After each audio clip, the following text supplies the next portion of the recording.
kumakanta lang naman siya online, bakit ba nagkaroon ng basher, 'di ba?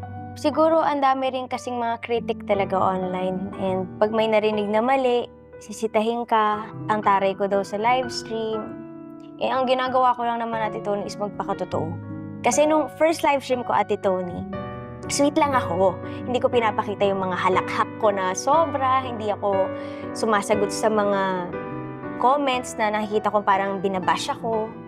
Ano lang, basta kanta lang ako, request kanta. Eh nung habang tumatagal, sinabihan din kasi kami ng director namin na si Erwin na okay lang na magpakatotoo kayo kasi yan yung hinahanap ng tao, be authentic.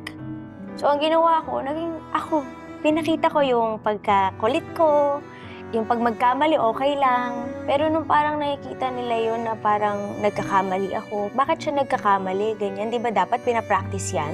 Ganyan, tas ay ba't ganyan siya tumawa? Ang pangit.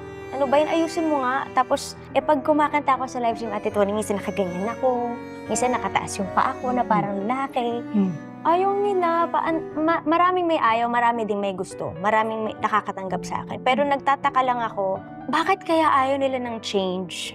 Tapos, Ate Tony, di ba nag-grow din ako as an artist? Kasi pag singer ka, hindi ka lang dapat naka-stay lang doon sa isang genre. So ako as an artist, ini-improve ko yung sarili ko. Gusto kong kumanta ng iba.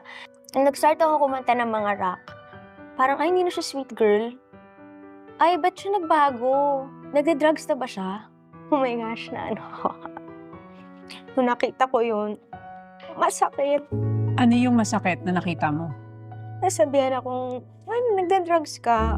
Gusto ko lang naman pakita sa tao yung versatility as an artist. And bakit kailangan niya mambash ng tao na gusto lang naman niya mag-grow? Gusto ko lang ipakita sa inyo, kaya ko pang gawin para mas mapasaya kayo. Pero bakit parang ayaw niyo? So, dumating sa point, Ate Tony, na kakanta pa ba ako?